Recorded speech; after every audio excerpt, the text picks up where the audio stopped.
Para entender un poco mejor este Evangelio, es importante que sepamos que los judíos, además de los 10 mandamientos, tenían una serie o un conjunto de leyes rituales que sumaban más de 600, por decirlo de una manera, reglamentos o reglas, ¿no?, que había que seguir.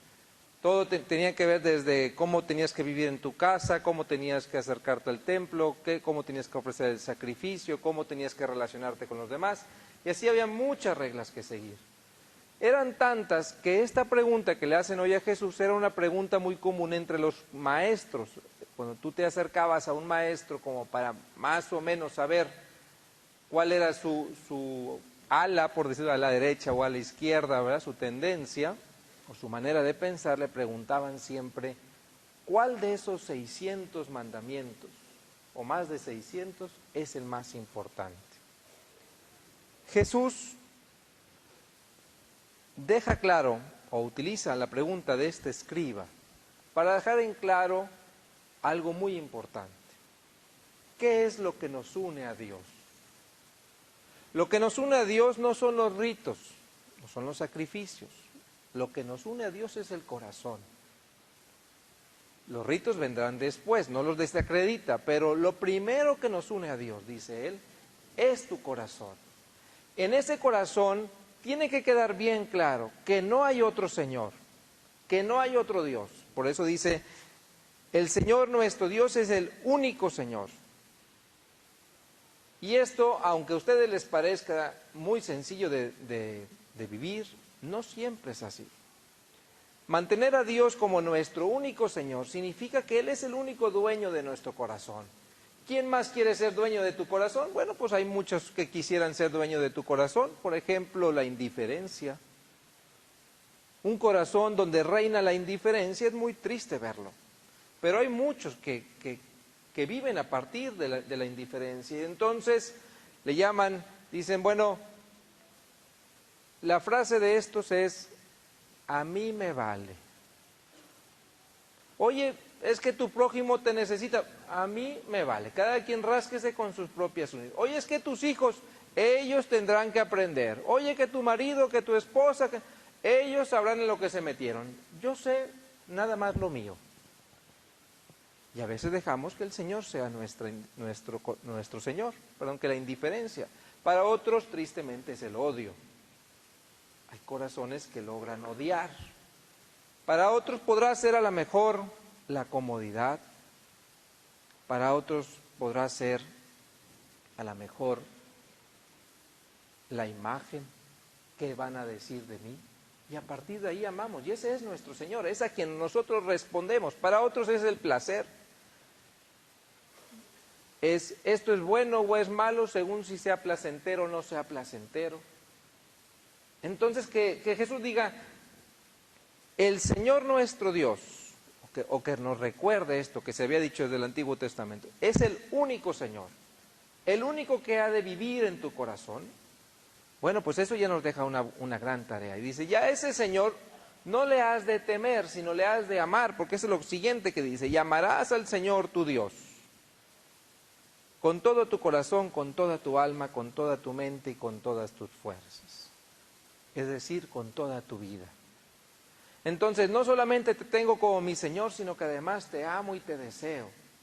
Y aquí yo quisiera hablar de una frase que viene en la primera lectura, que dice, esto no lo dice Jesús, lo dice la primera lectura, dice, teme al Señor tu Dios y guarda todos sus preceptos. Este temor al Señor es algo que yo he visto que ya no existe. Y cuando estoy hablando de temor, no estoy hablando de terror, ni de miedo. El temor del que habla la Biblia es un temor por amor. Es un temor que se tiene de ofender a la persona amada. Yo recuerdo alguna vez que una persona me decía, padre, es que esta tentación yo ya la dejé, porque nada más pensar que voy a ofender a mi pareja, me hace alejarme de él o de ella. Ese es el temor que brota del amor. No se trata del temor de tenerle miedo, se trata de decir, yo quiero tanto a esta persona, amo tanto a Dios, que temo ofenderle. Y les digo que he visto que se ha perdido porque ahora, en lugar de los jóvenes temer ofender a los hijos, son los papás, digo, temer ofender a los papás, son los papás los que temen ofender a los hijos por establecerles límites, ¿no? Y entonces ya los hijos hacen lo que sea y no sienten que ofenden a los papás, que ofenden a los valores, que ofenden a Dios. Y no quiero que exista toda una conciencia pecaminosa, simplemente lo que debe de ser, lo que la cultura y los valores de tu familia te han transmitido. Y que yo sé que hay otra cultura que te dice que las cosas son diferentes, pero díganme quién ha dado la vida por ustedes. ¿En los medios de comunicación? ¿Tal cantante? ¿O tus padres, no? Porque a veces pareceremos respetar más, los jóvenes parecen respetar más lo que dicen el trending topic de Twitter, ¿verdad? A lo que digan tus padres, ¿no? Entonces, este temor del Señor del que habla Jesús, del que habla la primera lectura, perdón, no es el temor del miedo, es el temor del amor. De que cuando tú reconoces que alguien te ama y no quieres ofenderlo. Entonces, este mandamiento, tener a nuestro Señor como el único Señor, y después esforzarnos por vivir para Él, por amarlo. Jesús le agrega uno más. A Él le preguntaron ¿cuántos mandamientos? Le preguntaron por uno, ¿cuál es el más importante? Y entonces Jesús, tendrás al Señor como tu único Señor, lo amarás con todo tu corazón y toda tu mente, y después Jesús le agrega, ¿se acuerdan que le agrega? Y a tu prójimo como a ti mismo. Y ahí sí que Jesús la regó. Tan fácil que es amar a Dios y tan difícil que es amar a mi prójimo a veces. Digo, al Señor en el sagrario es bien fácil amarlo. No habla, no critica, no huele, siempre está esperándote, nunca llega tarde, ¿verdad? Siempre te cumple. No, pues a ese sí yo también lo amo, ¿no? Pero a ese Señor del sagrario, a nuestro Señor Jesucristo de la Eucaristía, encarnado en tu prójimo, que se equivoca, que a veces te queda mal, que a veces no piensa como tú, que no sabe cómo amarte. Ese, hermanos, es el cristianismo.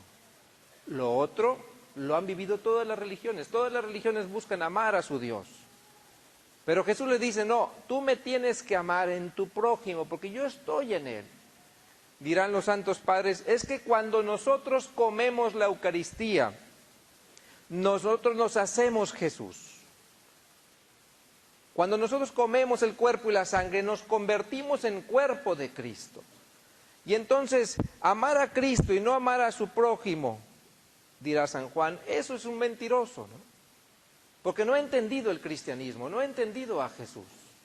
De tal manera que lo que Jesús nos pide es que tengamos la fe, no solamente de tenerlo como único Señor, no solamente de dedicarle nuestro corazón para amarlo a Él o agradarlo a Él, sino quiere que tengamos la fe suficiente para reconocerlo en quien tenemos al lado, en nuestro prójimo. No por lo que hagan por nosotros, sino por quien está en Él. No porque se portó bien, sino por quien está en Él. No porque te fue fiel o infiel, sino por quien está en Él. Esa fe que nuestro Señor Jesucristo nos pide que tengamos, esa no es humana. Lo humano, lo natural, ¿qué es? Amo al que me ama y rechazo al que me odia. Le ayudo al que sé que después me va a ayudar, aunque sea llegar al cielo, y no le ayudo al que no me puede ayudar después. Eso es lo humano.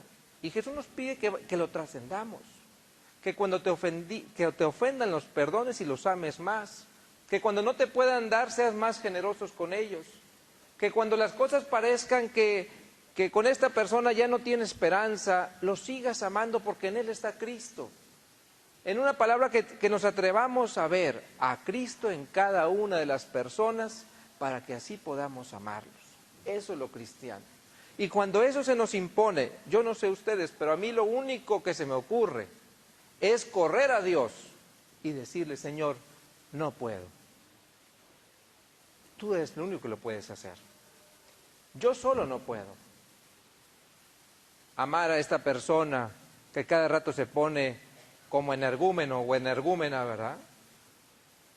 Yo sé que a ustedes no les sucede, pero yo he escuchado de algunos cuentos ahí, por algunos lados, ¿no? Amar a quien 20 veces me ha dicho que sí lo va a cumplir y no lo cumple. No está fácil, no está en nuestras fuerzas, es en sus fuerzas.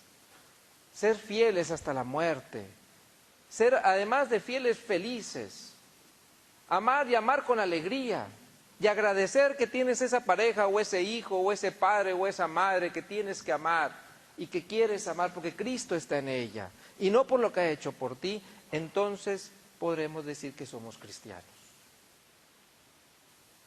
Por eso tenemos que correr a la Eucaristía. Y por eso cuando nos dicen, viene alguien y me dice, Padre, ¿y la misa es obligatoria? ¿Sigue siendo obligatoria? Así como diciendo, ¿siguen todavía con lo mismo estos de la Iglesia Católica? Y yo le digo, pues si el mandamiento del amor sigue vigente, la Eucaristía sigue vigente. Porque si se te hace obligatoria, es porque no has entendido el mandamiento del amor. Cuando tú sabes que tienes que amar, que quieres amar, que deseas vivir con gozo el amor que Dios te pide, tienes que correr a Él y decirle, ayúdame a ser fiel, a cumplir, a seguirte como mi Señor, a poder ponerte por encima de los demás valores. Nuestro Señor Jesucristo así nos invita a que nos abracemos de Él, para que nos dejemos ayudar por Él y podamos así cumplir este único mandamiento. Amar a nuestro Señor como Él nos ha amado en nuestro prójimo. Termino con una palabra de la carta a los Hebreos, la segunda lectura, donde habla del sacerdocio de Cristo. Y les cuento esta anécdota. Cuando yo estaba en el seminario, ya llevaba más o menos como 7 años en el seminario. Y no se vayan a reír de mí, pero después de 7 años en el seminario, me pregunté, bueno, ¿y qué significa ser sacerdote? Y la verdad, no encontré la respuesta. No encontré la respuesta a primera mano, porque yo me fui a la Biblia y busqué cuando Jesús diga, miren, así tienen que ser los sacerdotes, así ahí voy a entender. Pero Jesús nunca se dijo sacerdote a sí mismo. Nunca se dijo ni presbítero tampoco. Nunca se dijo padre, menos aún. Y entonces empecé a ver el Evangelio y en los Evangelios no hay. Cuando diga Jesús, así tienen que ser, esto es lo que significa ser los sacerdotes. Del matrimonio sí lo dice, ¿eh? Del sacerdocio, ¿no? Y entonces la carta a los Hebreos, que es una reflexión que ya los cristianos hacen sobre Jesucristo, en ella nos enseñan qué significó el sacerdocio de Cristo. Jesucristo dice, no fue un sacerdote, fue el mejor, el sumo y eterno sacerdote. ¿Y por qué fue sacerdote? Fue sacerdote porque aprendió a vivir el mandamiento del amor hasta el extremo, hasta dar la vida por nosotros. Él es sacerdote desde la cruz, porque en la cruz no se puso a ofrecer sacrificios para responderle a Dios. ¿Qué hizo en la cruz? Se ofreció como sacrificio.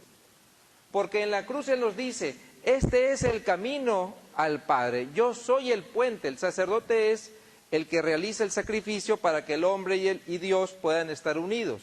Bueno, pues Él se hace ese puente, Él es el sacrificio, Él es el que une de una vez y por todas a Dios y los hombres.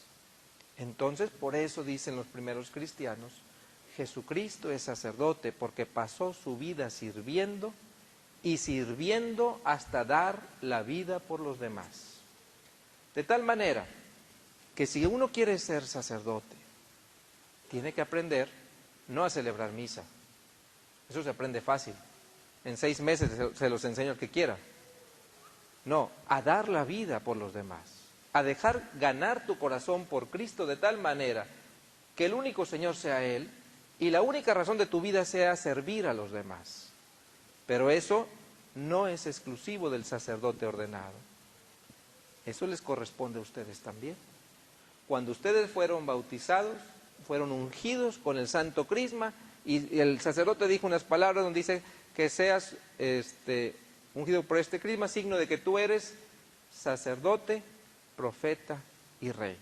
Y entonces, un documento muy interesante de hace 50 años, del Concilio Vaticano II, se llama Lumen Gentium, la luz de los pueblos, dice sobre ustedes, las familias, dice, para que un laico viva su sacerdocio, tiene que aprender a vivir el amor ahí en su casa, en su trabajo, en su escuela, en su apostolado.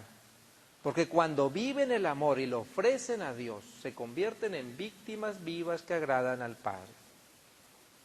De tal manera que cuando nosotros vivimos este mandamiento del amor, cuando en verdad nos esforzamos por amar a Cristo en el prójimo, nos unimos al sacerdocio de Cristo. Sacerdocio que significó, vuelvo a insistir, dar la vida por los demás.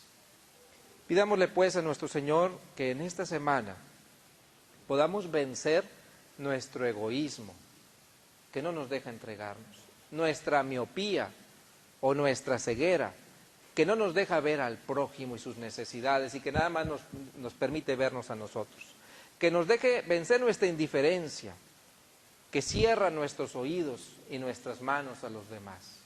Y así, vencidos el egoísmo, la ceguera, la indiferencia, por Jesucristo podamos ofrecer nuestras vidas nosotros también a Él, amándonos unos a los otros. Con esa intención vamos a continuar con nuestra Eucaristía. Nos ponemos de pie.